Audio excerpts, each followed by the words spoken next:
Hello friends, स्वागत है आपका महिमा शर्मा एंटरटेनमेंट पे। तो कल हमारी बातें हुई थी कि मैंने कैसे स्ट्रगल किया, क्या क्या किया, इस बीच मेरी क्या ज़िंदगी में घटनाएं घटी, किस तरह से आगे बढ़ी, वो सारा कुछ मैंने आपको बताया था। और बताया था आपको कि मैंने फिर काम किस तरह से मिलना शुरू हुआ मुझे इस इंडस्ट्री में। तो उस बारे में बताती हूँ कि मैंने क्या स्टेप्स उठाए। तो सबसे पहले मैंने क्या किया, कोर्स करने के बाद में जो भी थिएटर एक्टिंग का थिएटर करती थी, उसके बाद काम का पता करते थे आपस में हम, जो भी कोई ग्रुप्स के बच्चे होते थे कोई इतना हेल्प नहीं कर पाता था, क्योंकि जो बच्चे कर रहे होते उन्हें भी अधिकतर नहीं मालूम होता कि काम का असली टेक्निक क्या है, कि किस तरह से हमें काम मिल पाएगा इंडस्ट्री में। तो क्या किया मैंने, जो ग्रुप्स होते हैं एक्टिंग ग्रुप्स, वे ज्वाइन किए अधिक से अधिक। व्हाट्सएप ग्रुप्स पे जितने भी ग्रुप्स होते हैं एक्टिंग के, फेसबुक ज्वाइन किया, उस पर अपना प्रोफाइल बनाया, एक्ट्रेस के नाम से, महिमा शर्मा के नाम से पेज बनाया अपना।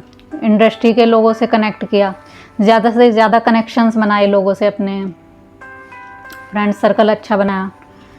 और फिर ज़्यादा से ज़्यादा ऑडिशंस पे गई, चाहे कुछ भी टाइम होता था, कड़ी धूप हो, बारिश हो, ऐसा भी मौसम हो, कुछ भी हो, अधिक से अधिक ऑडिशन देती थी मैं। तो मैं जो बच्चे इस इंडस्ट्री में आना चाहते हैं नए, जिन्हें कोई एक्सपीरियंस नहीं है, मैं उन्हें भी इतना गाइड करना चाहूँगी कि आप अगर इस लाइन में जाना चाहते हैं तो आप ज़्यादा से ज़्यादा ऑडिशन दीजिए, क्योंकि ऑडिशन देने से क्या होता है, एक तो आपकी स्किल्स इंप्रूव होती है, और वहाँ जाके जब आप ऑन कैमरा सबके सामने करते हैं तो आप में कॉन्फिडेंस लगातार ग्रो होता जाता है। तो जो एक सेट जैसा माहौल आपको मिल जाता है वहाँ पे, एटमॉस्फेयर, और कनेक्शंस की शुरुआत होती है वहाँ से, एक्चुअली रियल तरीके से, कि कैसे बिल्डअप होते हैं कनेक्शंस। कास्टिंग डायरेक्टर से हम लोगों को जानते हैं, हमारी भी पहचान बनती है। तो हम चाहे बेशक किसी भी ऑडिशन में फेल हो जाएं, अधिकतर फेल होते हैं बच्चे, काम जो मिलता है ना हमें बहुत कम मिलता है, अधिकतर जो होता है ऑडिशंस में वर्क, लेकिन मिलता अपनी मेहनत से ही है। तो काम जो मिलेगा तुम्हें कम मिलेगा, लेकिन जो उससे जो इम्प्रूवमेंट आएगी आप में, वो गजब की आएगी, तुम कहीं मात नहीं खाने वाले। और जो तुम्हारा नाम है, एक नाम बिल्डअप होता रहता है, वो धीरे धीरे धीरे धीरे, कि हाँ ये बंदा एक्टर या एक्ट्रेस है, ये बंदा काम करता है इंडस्ट्री में। बेशक चाहे तुम कुछ काम करो, न्यू कमर हो या कुछ भी हो, उससे तुम्हारा एक जगह अगर तुम ऑडिशन देने गए हो तो तुम्हारा कितनी जगह नाम अपने आप ही पहुँच जाता है, क्योंकि जो हमारा प्रोफाइल होता है वर्क का, वो जगह जगह फैलता है।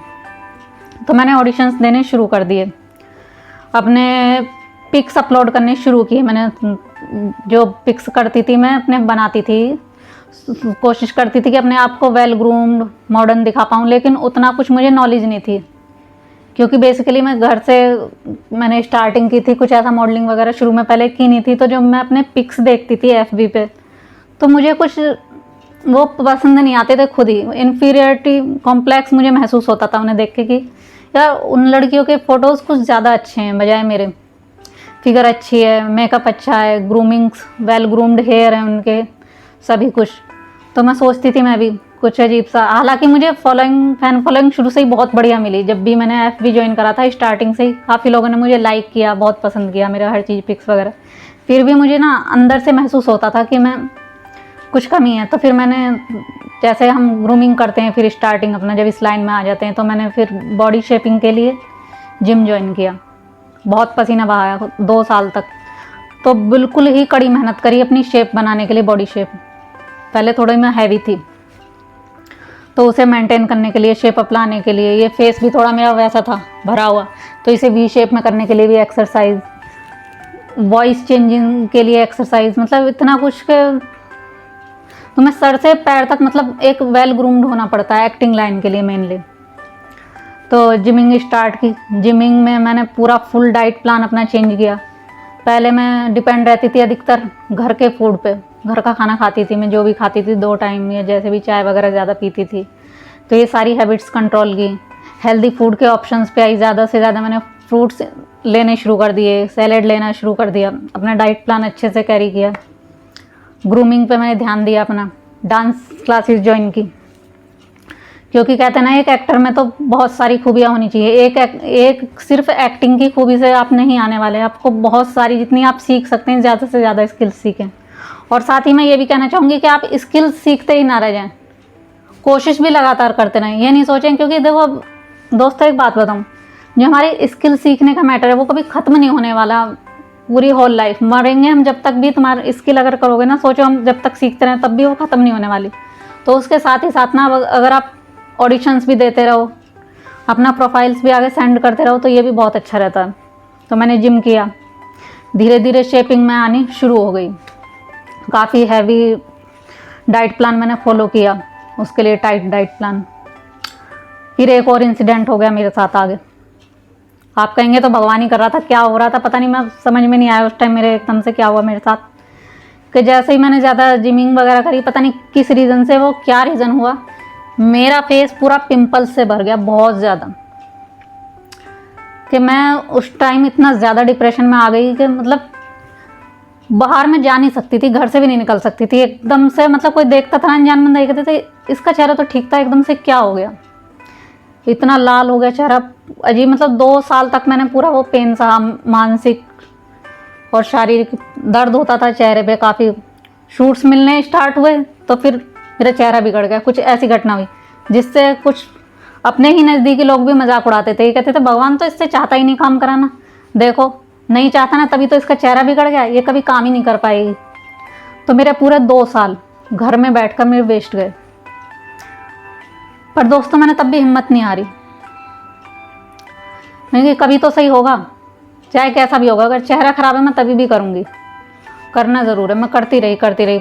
2 साल मैंने पूरा ट्रीटमेंट कराया अच्छे से अच्छे डॉक्टर से, डर्माटोलॉजिस्ट थे एक से एक, सभी कुछ उन्होंने किया। फेस पे पता नहीं क्या लगाया, अप्लाई किया केमिकल, उससे पूरा चेहरा ही जल गया मेरा, रेड हो गया पूरा, कि और ज़्यादा मेरा ख़राब होता चला गया, बदतर चेहरा। घरेलू उपचार मैंने कोई नहीं छोड़ा, कोई उपटन, कोई कुछ चीज़, सब सर्च कर डाली, सब लगा डाला, लेकिन कोई फ़र्क नहीं पड़ा। फिर एक दिन शायद क्या मेरे साथ हुआ, अचानक से ही कुछ कृपा हुई। एक हमारी जानने वाली थी लेडीज़, उन्होंने मुझे फिर एक कैप्सूल का नाम बताया कि दीदी आप इसे खा के देख लो, एक शायद तुम्हें आराम पड़ जाए। तो मैंने वो कैप्सूल खाया सिर्फ 4 दिन, और उस कैप्सूल से मेरा चेहरा बिल्कुल ही क्लीन हो गया, बिल्कुल। जो चेहरा में 2 साल मैंने लगातार दवाइयाँ खाई, इतने क्रीम्स लगाई चेहरे पे, इतने उपटन लगाए, सब फेल हो गए, लेकिन उस कैप्सूल ने कमाल कर दिया। तो क्या बताऊँ, बस ये मेरे 2 साल जो वेस्ट गए, इन 2 सालों में काफ़ी काम कर सकती थी, जो मेरे वेस्ट गए। मुझे मना करना पड़ता था काम के लिए, काम मिलना एकदम से अच्छा वर्क शुरू हुआ, लेकिन मना करना पड़ा। अब फिर दोबारा मेरी रीस्टार्टिंग हुई, ये कहूँगी मैं, रीस्टार्टिंग हुई मेरी फिर 2 साल बाद। फिर मैंने शुरुआत की, फिर दोबारा ऑडिशंस पे जाना शुरू किया, जबकि पहले मैं कह चुकी थी कि अभी मैं काम नहीं कर रही हूँ, अभी काफ़ी थोड़े दिन बाद करूँगी, मेरा चेहरा ख़राब है। तो दोबारा फिर मैंने अपना प्रोफाइल सेंड करना शुरू किया आगे। तो लोगों को पता चलने लगा कि हाँ अभी काम करना चाहती है, काम मिलना शुरू हुआ। तो दोस्तों पहले जब काम मिलना शुरू होता है ना किसी भी न्यू कमर आर्टिस्ट को, तो इंडस्ट्री में क्या लोग सोचते हैं, जो छोटे प्रोडक्शन हाउसेज होते हैं जिनके अधिकतर, उनसे ही काम मिलता है शुरू में। तो बड़े से तो शायद लकी लोग ही होंगे शायद, या जैसे भी मिलता है उन्हें। तो जो मेनली दिल्ली में, वो क्या सोचते थे आर्टिस्ट से अधिकतर, क्या हम जो न्यू कमर्स हैं उनके अनपेड वर्क करवाएं, ताकि उन्हें हम ये दिखा देंगे कि तुम तो एक्सपीरियंस गेन कर रहे हो उल्टा हमारे साथ काम करके। तो मैंने करे, कुछ फ्रेंड्स के भी करे वर्क इस तरीके के जो चाहते थे, उनकी भी हेल्प की, कुछ अनपेड भी करे, 3-4 मैंने प्रोजेक्ट करे। लेकिन फिर मैंने सोचा यार, मुझे पता भी चला इस इंडस्ट्री के बारे में कि एक्चुअली होता क्या। अगर हम अनपेड वर्क किसी का आज एक का करेंगे ना, तो वो ही बंदा हमारा 10 जने रेफ़र कर देगा कि ये बंदा फ्री काम कर रहा है, तो कोई हमें पेमेंट नहीं देने वाला। तो मैं ये सजेस्ट करूँगी न्यू कमर के लिए कि कोई भी आप फ्री काम ना करें, और अगर करना ही चाहते तो ओनली एक्सपीरियंस के लिए 1-2 काम कर सकते हैं, बाकी ना करें आप फ्री वर्क, पेड वर्क ही करें, चाहे कम पैसे लें लेकिन ले ज़रूर। उससे आपका एक नाम बना रहेगा इंडस्ट्री में। और ये इंडस्ट्री ऐसी होती है, आप एक भी जगह जाते हैं ना, 10 जगह आपकी खबर अपने आप पहुंच जाती है कि ये बंदा इस प्रोजेक्ट में काम कर रहा है, पूरी डिटेल आपकी हर किसी के पास होती है, ऐसी इंडस्ट्री है। तो फिर मैंने शुरू किया ऑडिशन देने, काम भी मिलना शुरू हुआ। पहले थोड़े से शुरुआत हुई, जो कई लोग थे जिन्होंने मुझे अप्रोच किया। मेरा जो कई बार तो मेरा बिना ऑडिशन के मुझे काम मिल गया। मैंने प्रोफाइल जैसे मैं देती रहती हूँ, मेरा जमा रहता है प्रोफाइल्स कितने डायरेक्टर्स के पास, काफ़ी डायरेक्टर्स के पास। तो कई बार जो मुझे काम मिला, ऐसे भी हुआ कि अचानक से ही कॉल आ गई इवनिंग में कि नहीं कल आपका शूट है, आप करना चाहेंगी, आ जाइए, आप आ जाइए। ठीक है, हो गया।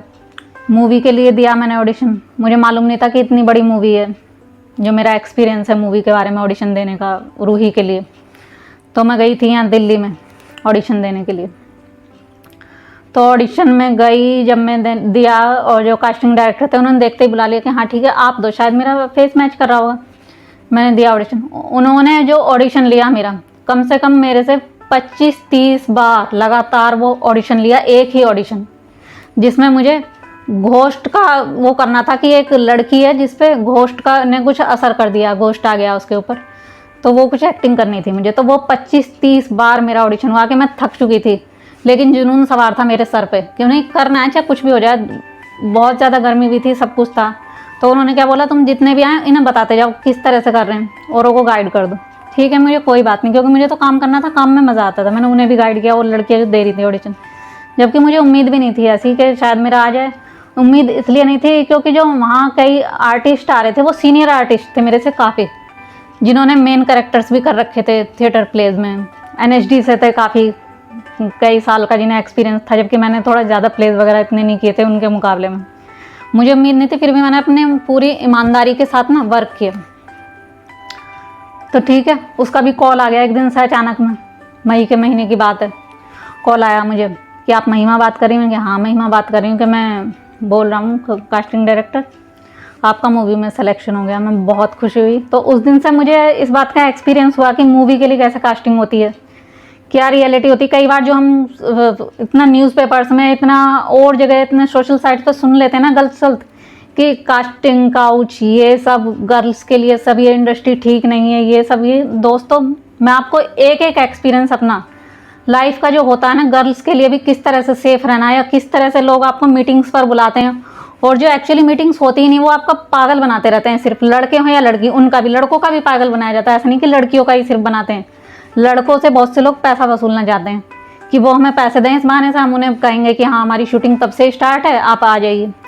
और लड़कियों से तो यही बस बात करने का मकसद होता है लोगों का, कि उनसे टाइम पास करें, बात बनाते रहें।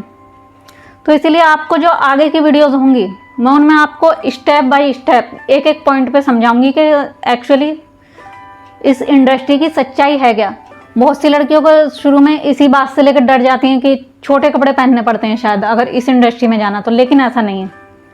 जो इसका क्राइटेरिया होता है छोटे कपड़ों का, वो भी किसी कोई एक पॉइंट तक ही लागू होता है। ऐसा कुछ नहीं है कि आपको ज़बरदस्ती कोई शॉर्ट कपड़े पहना देगा या आपको पहनने ही, ऐसा कुछ नहीं है। ये जो सब डिसाइड होता है आपकी तरफ से होता है, कुछ ऐसा नहीं तुम कोई ज़बरदस्ती कुछ करने वाला है। तो ये सब कुछ आप पे डिपेंड होता है। तो ऐसे ही मैंने प्रोजेक्ट किए और आगे भी कर रही हूँ, काफ़ी सारे प्रोजेक्ट आने वाले हैं, बातचीत चल रही है मेरी, और भी काफ़ी अच्छा चल रहा है।